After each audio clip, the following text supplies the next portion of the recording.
The Titans have signed Tino Fa'asuamaleaui to a 10-year, $1.2 million a year contract. What do we think? Absolute steal, Poops. Absolute steal?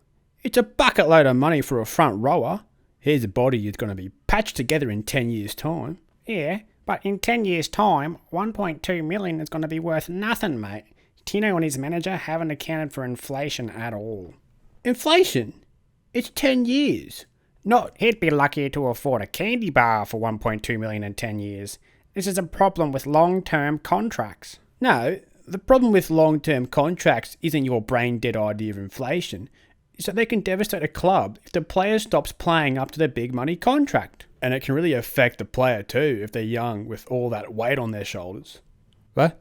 I'm just saying it can really be bad for a player's mental health if they don't perform. Like we saw with Ash Taylor. Nah, bullshit. Don't take the money if you're not going to perform. Well, they don't know they're not going to perform until they stop performing. Absolute rot. Just get ahead of the problem.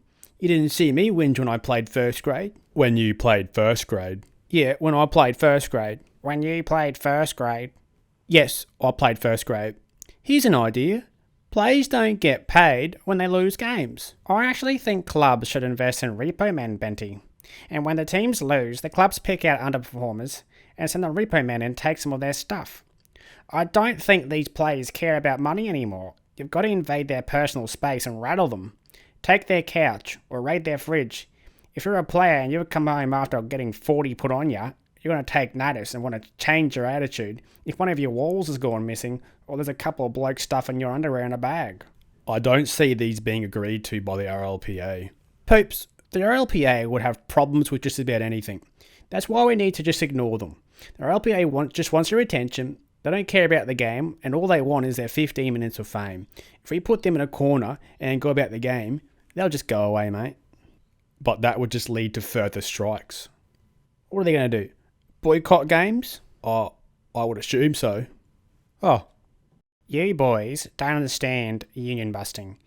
You want to play clean and keep it civil, spit about on TV. You're afraid of industrial action, but the snake only has one head. You haven't seen things I have. You topple the man at the top, the whole thing comes crashing down. You mean bribe Clint Newton? Yeah. Bribe him. And another thing too, boys. Melbourne went hard for Tino and couldn't get their man. Have they lost their pulling power? Their what? I just think they're struggling to sign players like they once did. They need to get that second book cooking again. And I think they will soon.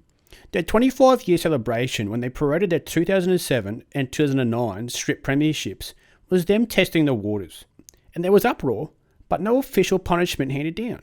So, the Storm figure now that if you win a premiership by cheating, give us some time, then eventually you can just claim those premierships. Melbourne are quite good at revolutionising the game, aren't they? They're the first to do the wrestle tackle, and now they're the first to introduce the cheat, win and wait technique. I think we're going to start seeing all the teams do this. The double book. I think Panthers will be next. They've got quite a lot of star power there that they can't hope to hang on to unless they pull off the cheat, win and wait. See, plenty of clubs have done the cheat and win, but they never did the wait. Do you think we'll start to see the cheat, win and wait coaches, boys? You won't see them, Poops, but they'll be there. You can't be seen, otherwise you'd be an awful cheat, win and wait coach. You might expect to see them at Tigers and Bulldogs, but that's just because they're not quite up to the NRL standard. We've actually got a Melbourne Storm spokesperson on the line here. Hello? Hey boys, thanks for having me. Cheating fucking bastard. This is just what I wanted to call in about. This idea that we have to continue to suffer because we cheated. Surely being caught cheating should be enough of a punishment. What? I mean, we were really embarrassed. We had egg on our face when it was discovered. All this follow-up scrutiny is overkill. Hang on. No, you don't get off scot-free. Poops, people were calling us cheats. Oh yeah, because you cheated. There was no reason to strip the trophies and act like we didn't win them. Well, because you cheated to win them. No, we won while cheating. The distinction is needed. It's not needed. You make it sound like we couldn't have won unless we cheated. We don't know what could have happened. That's the frustrating part. Think about the players, Peeps. You want to take those pre-seasons and hard-fought games, those premierships all away? I don't want to, but you forced the hand when you cheated. Okay, look at it this way.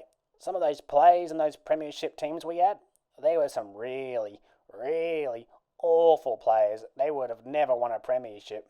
I mean, some of them weren't even NRL standard. We had one bloke who we can't talk about anymore, but he had nothing, mate. Which player? The one who kicked the winning field goal for New South Wales in Origin back in 2006. Oh, yep. Oh, you mean Finchy? Shut up, Butts. Okay, how about this? We get to celebrate the strip premierships. No. Listen. We get to celebrate them, and the runners-up get to have the trophies. And celebrate them too. No, they lost. Why would they get Well, then no. What's the point of having the trophies? Think of the players. Poops, you're not thinking about them. Little Tolman, little Tandy, little Redacted. We'll let you go. Cronulla cheated as well.